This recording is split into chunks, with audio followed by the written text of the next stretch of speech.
Hello Jainik. તો જય શ્રી કૃષ્ણ બધાને, હર હર Mahadev. Welcome to my new blog. તો આજે છે 17 તારીખને મંગળવાર. તો જો અમે ચા પાણી કરી દીધી છે અને કાલે મસ્ત મજાની જો પૂરી બનાવી હતી મેં. જો મેથીવાળી પૂરી, હો, જે સૂકવેલી મેથી હોય એ મેથી મેં આની અંદર નાખીને મસ્ત મજાની એકદમ પૂરી બનાવી. કેવી લાગી બેટા પૂરી? મજા આવી ગઈ ને? તમને લોકોને ભાવે એટલે મારું બહુ સરસ જ કહેવાય. અને અહીંયા આપણે સેવા પણ થઈ ગઈ છે સરસ મજાની. અહીંયા જોઈ શકો છો અંધારું અંધારું થઈ ગયું છે, કેમ કે વાદળ છાયું વાતાવરણ છે અત્યારે. હર હર મહાદેવ, જય બ્રહ્માણીમાં. જો અહીંયા આપણે જોઈશું બારીની બહાર પણ તમે જોઈ શકો છો બહુ બધો કાલે તો વરસાદ પડ્યો તો, કાલે ઘણો બધો વરસાદ પડી ગયો. અને કાલે જો કે મેં બ્લોગ નહોતો બનાવ્યો એકદમથી જ બપોરે, તો કે ઉકળાટ તો લાગતું હતું ને. જો અહીંયા અમે આવી રીતે નેટ કરી દીધી છે, કેમ કે કાલે વરસાદ પડે તો અહીંયા છેક સુધી મારે પાણી આવી ગયું હતું. તો જોઈ શકો છો. અને આ લિયો જો એ એ એ એ એ લિયો જયમિકા, લિયોને આવી ગયું છે દૂધ પીવડાવી દે તો પેલી વાડકીમાંથી. જા લિયો દૂધ પીવડાવવા તને જયમિક, ચાલ. અને જુલી પણ જોઈ શકો છો. તો ચલો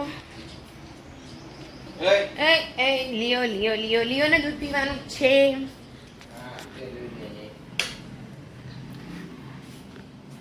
જો લિયો માટે દૂધ કાઢ્યું છે. લિયો જતું રહ્યું ફરવા અને અત્યારે બનાવવાનું છે ચોળી બટેકાનું શાક. તો મેં રાત્રે ચોળી સમારીને રાખી હતી, હવે બટેકું નાખીને મસ્ત મજાનું આપણે શાક વઘારી દઈશું. તો ચલો હવે આ દૂધ લિયોને પીવડાવી દઈએ. તો આજે હું બનાવવા જઈ રહી છું મેથીનું લોટ, કોથમીનું લોટવાળું શાક. જો અહીંયા કોથમી અને એક મરચું આવી રીતે સમારીને 2-3 પાણીએ ધોઈ નાખી છે સરસ મજાની. આમાં રઈ નાખી દીધી છે. અને આ ચણાનો લોટ જોઈ શકો છો કે પલાળીને રાખ્યો છે મેં આવી રીતે. અમે 4-5 ચમચી જેટલો લીધો છે. તો આની અંદર થોડુંક જીરું નાખી દઈશું અને પછી હિંગ નાખી દઈશું. જીરું નાખ્યા બાદ આપણે હવે આ કોથમી નાખી દઈશું આમ.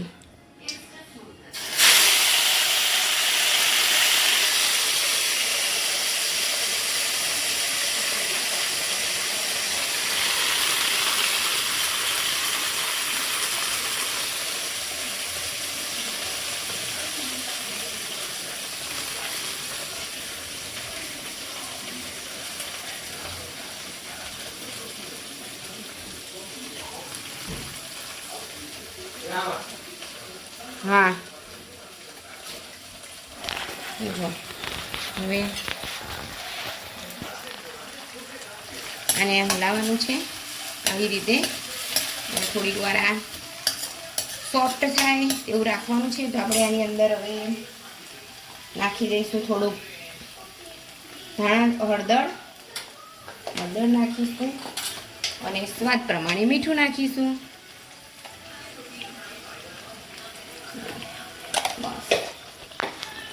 અને હવે થોડીક વાર એકદમ કોથમી સોફ્ટ થઈ જાય ત્યાં સુધી રાખીશું. અને હવે સોફ્ટ થવા દઈશું. તો જો અહીંયા જોઈ શકો છો કે આપણી કોથમી મસ્ત મજાની ચડી ગઈ છે. હવે આની અંદર થોડુંક આપણે મરચું નાખી દઈશું. તમારે ના નાખવું હોય તો પણ ચાલી શકે છે. અને થોડુંક જીરું નાખીને હવે હલાવી દઈશું.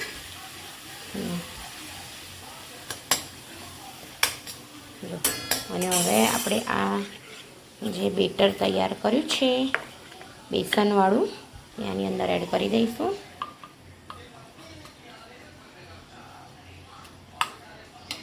પછી હલાવી દઈશું મસ્ત મજાનું.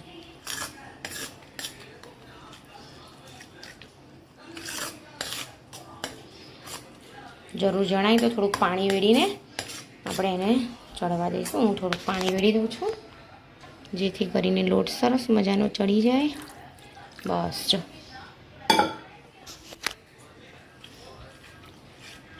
અને હવે આપણે ધીમા તાપે ઢાંકણ ઢાંકીને આને થવા દઈશું. તમે પણ ટ્રાય કરી જોજો. આવું મસ્ત મજાનું ખૂબ જ સરસ લાગે છે. આવું મેથીનું પણ સેમ જ આવી રીતે જ બને છે. મેથીનું પણ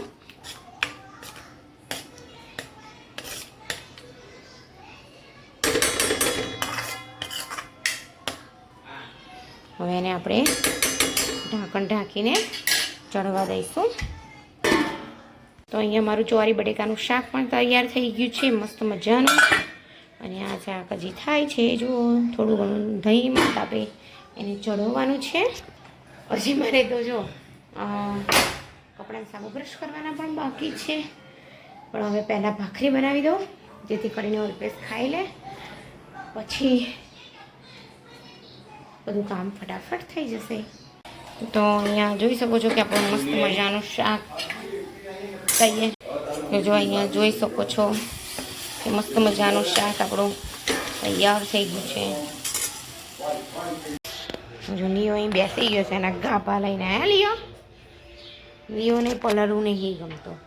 જો જો જો તો અહીંયા જોઈ શકો છો કે વાતાવરણ બધું કેવું બધું પાછું સાફ સફાઈ કરવાની થઈ ગઈ છે. અને આ બધા પ્લાન્ટ્સ અહીંયાથી ઉતારીને અહીંયા બધા લાવી દીધા છે. જો જોઈ શકો છો. અને એક ફૂલ ઉગી ગયું છે સરસ મજાનું વ્હાઈટ કલરનું. અને અહીંયા જૈમિક મની પ્લાન્ટ્સ રોપી રહ્યો છે.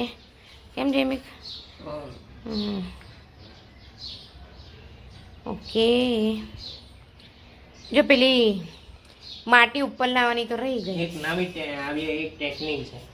બધું એકદમ ભેગું ભેગું કરો ને તો બધા મૂળ ચોટી જાય. હા. અને એ બધા મૂળ ચોટે ને તો પાણી રેડીએ ને એટલે એ બધાને સરખી રીતે. એવું એમ? હા તો કર તો સરખી થાય. તો આ જો આ બધા જે છે મૂળાડિયા એ બધા અંદર નાખીશ. હા હા. અને અમુક એવો ભાગ છે જો આટલેથી કટિંગ કરીશ છે આટલે સુધી. હા હા આટલે સુધી. ઓકે. અને હમણાં કાલે જ એવા બધામાં ખાતર નાખ્યું. કેમ જૈમિક? થોડાકમાં રહી ગયું છે પછી હા હા. તો આ બધા પ્લાન્ટ્સ જો આખું ખાલી કરી દીધું ને અહીંયા બીજા રોપવા છે. પણ હવે તો આપણા તાર પપ્પાની રાહ નહીં જોવી. બીજા પ્લાન્ટ્સ આપણે આપણી જાતે નર્સરીમાં જઈને લઈ આવીશું. ઓકે ત્યારે તો આ પણ સરસ મજાનું જો એકદમ આવું બીજું હતું ને એના પાન આમ હતા શંકુ આકાર જેવા. તો એ બળી ગયું. શી ખબર હવે. અરે અને હજી ઓલું નહીં થતું. એ કંઈ જ કરવાનું છે. એ પેલા આમાં કશાકમાં રોપી દે ને એવું યાર. ઓકે ચલો તો હું જાઉં છું નીચે. બરાબર? તો ચલો 11:15 થઈ ગયા છે અને ભૂખ લાગી ગઈ છે. તો હવે હું રોટલી બનાવી દઉં મારી અને જૈમિક માટે. અને અમારો વિડીયો જોતા રહેજો. લાઈક કરજો, શેર કરજો. તમને બધાને ગમે તો અને કોમેન્ટમાં જરૂર જણાવજો કે અમારા બ્લોગ તમને કેવા લાગી રહ્યા છે. અને અત્યારે વરસાદ પડ્યો તો ઘણો બધો વરસાદ પડી ગયો. તો અહીંયા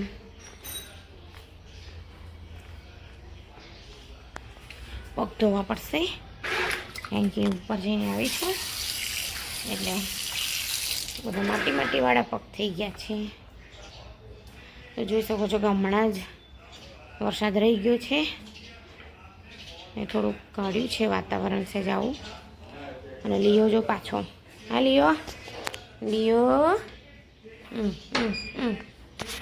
તો જો હું આવી ગઈ છું રસોડામાં અને મારી જમીન માટે હવે રોટલી બનાવી દઈશ. અત્યારે વરસાદ પડી રહ્યો છે ને અહીંયા વાંદરા તમે જોઈ શકો છો કેટલા બધા વાંદરા આવી ગયા છે. અડધા ઉપર બેસી ગયા અને અડધા અહીંયા જોઈ શકો છો. અને લીયો જો દોડાદોડ કરે છે. હે લીયો? અને ઝૂલી જો ત્યાં આગળ જો તો ખરી ટાંકીના પેલા પાઇપ ઉપર પણ કેવા બેસી ગયા છે. હા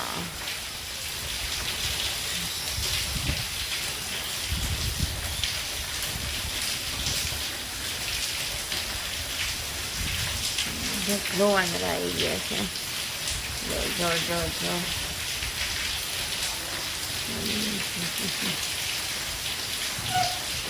અહીંથી આમ કરી રહ્યો. સૌથી નાનું પણ વાંદરું છે. જો બીજા વાંદરા આવે છે ત્યાંથી એ હા જયમિકભાઈ આપણા ઉપર બહુ બધા વાંદરા આવી ગયા છે. ઓલું નાનકડું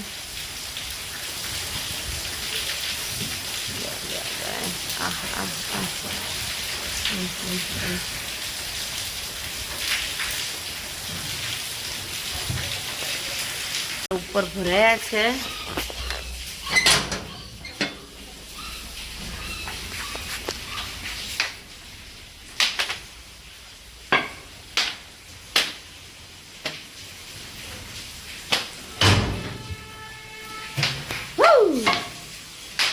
Oh my God.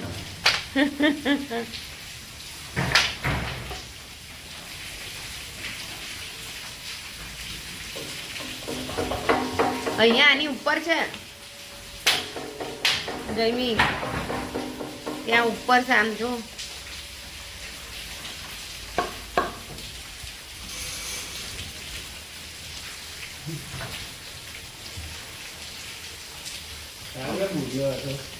હે હા ક્યાં છે બુડિયો? સામે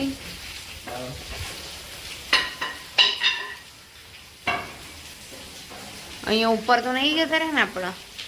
જોઈ લેજે જરા. આ એટલામાં બીક લાગે છે. ના જાય એમ તો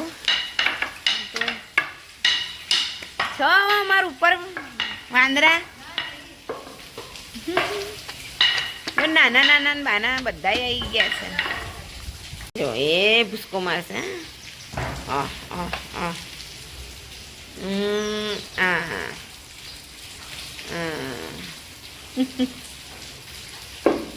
ઓલું જો ઉપર કેવું બેઠું છે.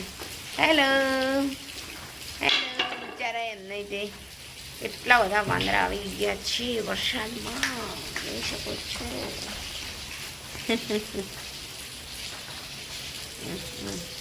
ભાઈ બંધ તું એકલો ના રહીશ એમ કે આપણે બે જોડે એમ હે આપણે બે જોડે એમ કે આપણે બે સેમ પાછા બે સરખી પોઝિશનમાં જ બેઠા છે.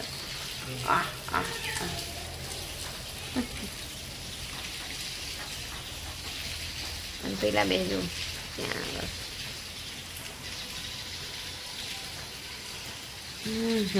ચલો હવે નીચે જઈશું. જમી કે અહીંયા મની પ્લાન્ટ સરખી રીતે રોપી દીધો છે. એ પેલી બાજુ ગયો. અહીંયા લીઓ પણ હે વાંદરાને પકડવા માટે આમથી આમ થાય છે. એ જોયું બે વરસાદ પડી રહ્યો છે. ક્યાં આવું છે તારે? હે અને તો જોઈ લીધો. બધા વાંદરાઓ જતા રહ્યા ઓલરેડી. જો અત્યારે જે તન્મયને ચટપટું ખાવું છે તો એટલા માટે મેં 2 રોટલી લઈ લીધી છે. અહીંયા આ મસાલું લઈ લીધું છે, ખાંડ લીધી છે. અમે રોજ સાકરનો ઉપયોગ કરીએ છીએ એટલે મેં આની અંદર ખાંડ અત્યારે જો એક ડીશમાં કાઢી લીધી છે. અને આ છે તેલ અને આ છે મીઠું.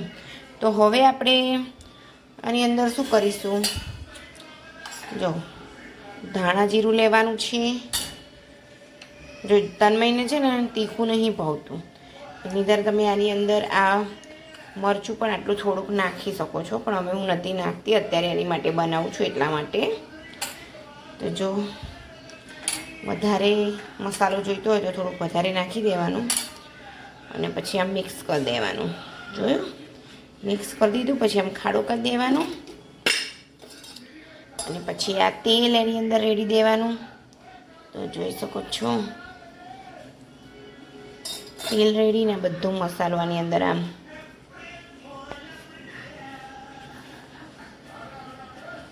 જો આની અંદર કરી દેવાનું. હજી થોડુંક તેલની જરૂર પડશે. હજી જાડું છે એકદમ આવી રીતે પતલું કરી દેવાનું અને પછી જો જોઈ શકો છો, જો આવી રીતે આમ થઈ ગયું. હવે આની ઉપર આપણે આ બીજી આમ મૂકીને એકદમ આમ બે હાથે કરી દઈશું એટલે બધી થઈ જાય.